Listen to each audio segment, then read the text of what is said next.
Tingnan natin kung magkano dito. Lahat ng mga bagay na nandyan sa sasakyan mo, lahat ng gumagana dyan, ilaw, yan, aircon, lahat ng aircon dyan. Meron namang mga sasakyan na ano eh. Pangatlo,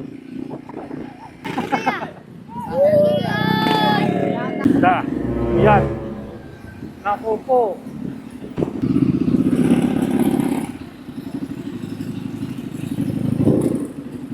Tara.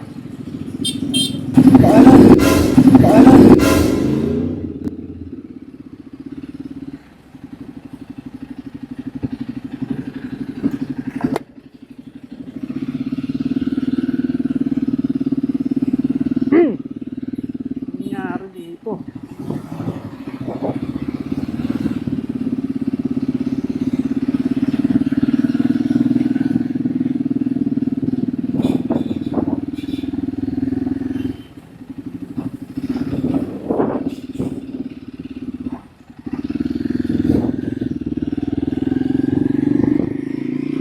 Grabe.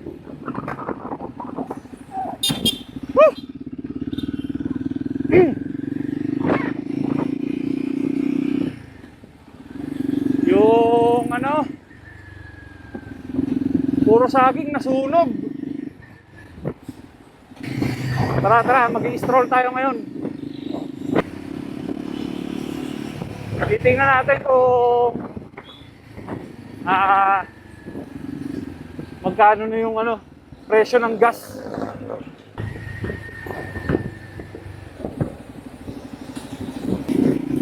Doon tayo sa paborito kong lugar. Sa paborito kong Petron, doon sa Southwoods.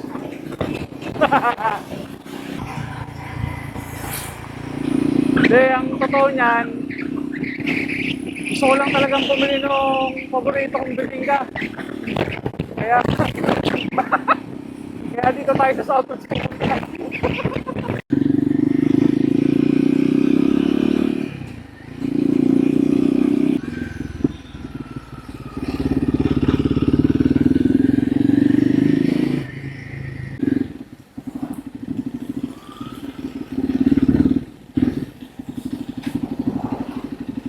Yun, bukas nga. Akala ko sarado. Meron na? Isang bibingka? Thank you. Alright. Let's go. Thank you.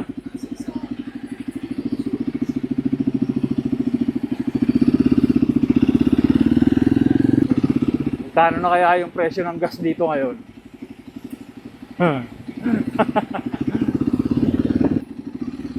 Balita ko may chance daw magtaas ng presyo to hanggang 80 eh. Yung dagang. Mukhang may ride sila.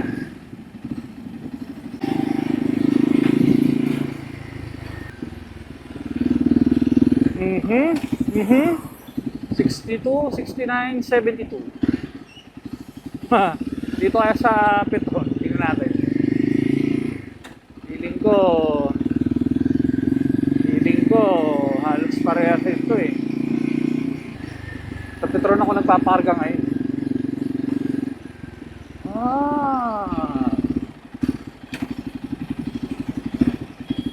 Ayun oh. 63 diesel, 64 turbo, 61 extra advance. So 62 yung XCS.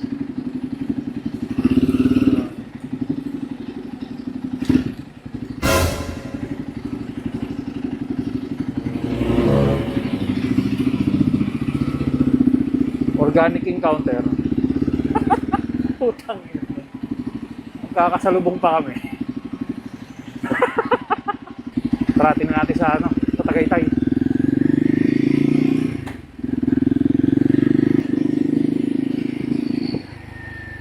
Ano ngayon eh?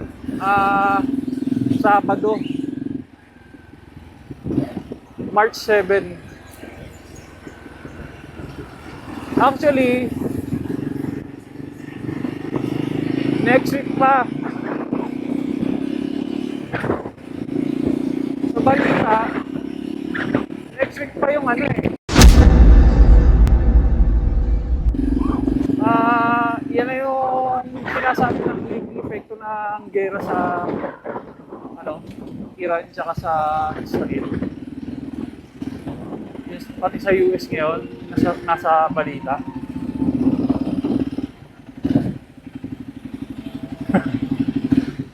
Nagre-recover ka pa lang sa ano no, sa nangyari sa pandemic. Tapos mayroon man ulit ganyan.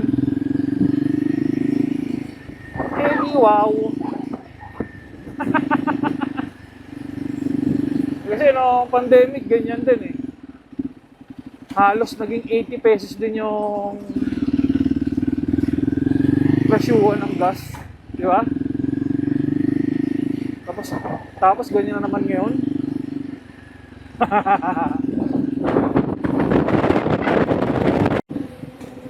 Dito na tayo.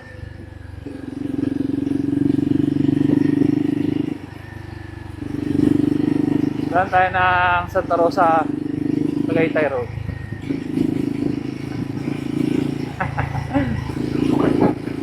Iwas muna tayo dyan sa Aguinaldo at napaka-traffic din yun.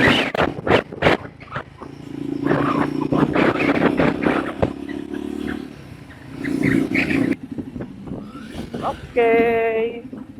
50 seconds. 50 seconds.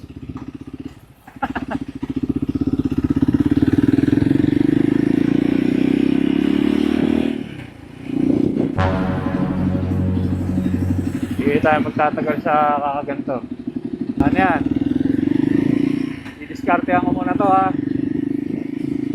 Kita-kits lang tayo doon sa Tagaytay.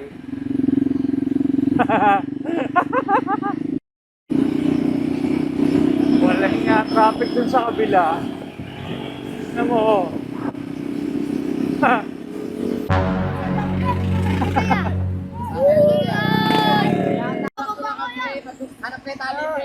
Mahal ang gas, mahal.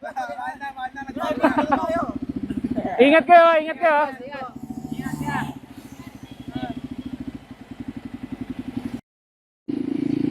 Sops. Tagaytay na.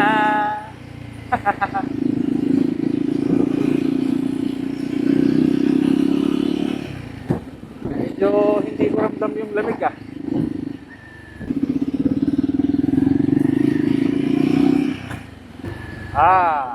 Himala. Walang traffic.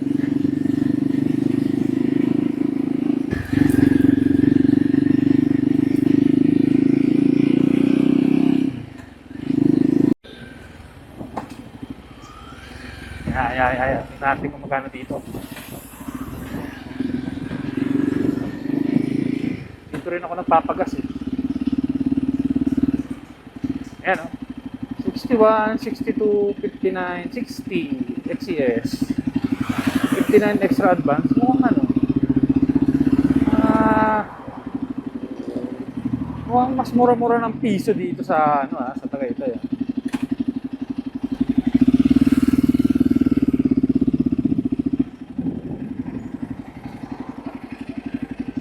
Sige. Pagbibigyan kita, huwag kang mag-alala. Kahit nasa gitna na ako ng kalsada.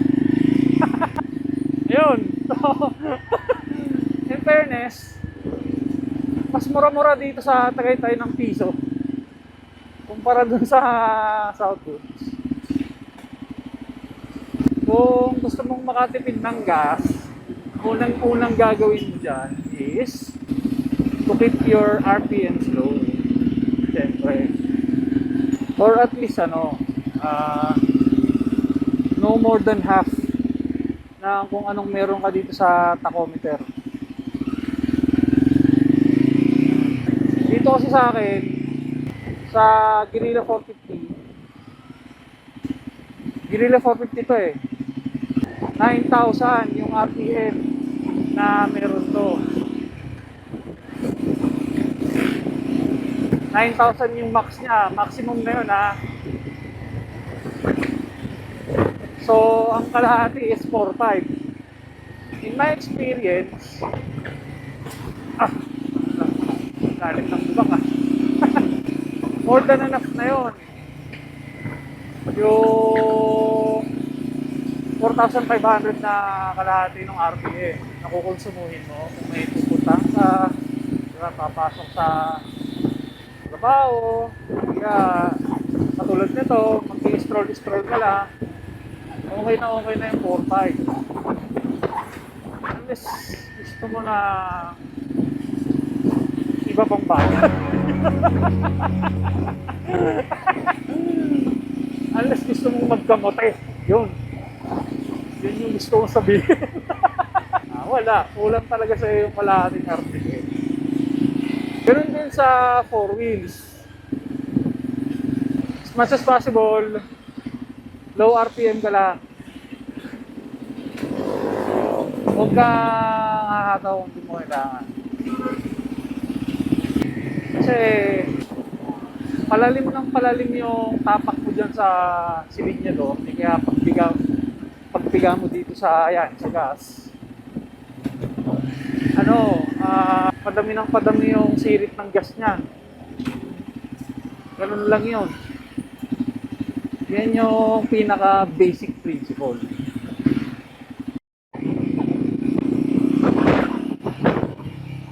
Pangalawa, ito sa ano lang to sa mga 4 wheels lang to. Tsaka medyo old school to. Pagka gusto mo pang makatipid na gas sa 4 wheels, bawasan mo yung engine load. To keep it simple, patayin mo yung aircon. Yun ang gagawin mo. Kasi lahat ng mga bagay na nandyan sa sasakyan mo, lahat ng gumagana dyan, yung ilaw, yan, aircon, lahat ng aircon dyan, meron niyang nagpapagalaw, lahat yan kumukonsumo ng gas. Pwedeng kuryente yung nagpapatakbo dyan, pero ang pinaka main na source niyan is gas pa din. Kaya ayun, patayin mo yung electric pa. Yung aircon. Meron namang mga sasakyan na tulad nitong masarap natin, Fortuner, SUV.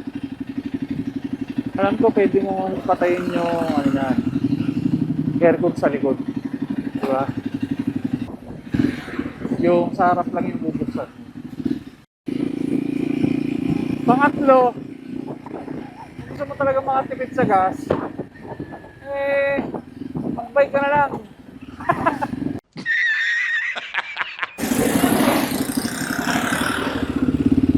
Alright. Ayos na. Punta na ako sa sa Palace in the Sky. Dito na lang rin sasagad ko na to. Yun. Maraming tao ngayon dito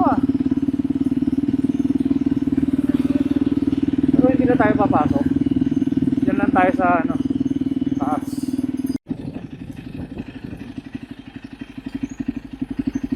Yeah. Kita mo yung taas na yan,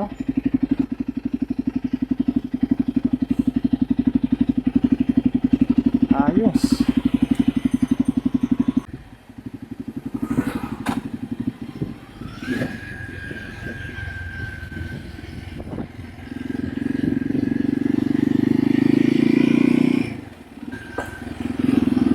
Salamat!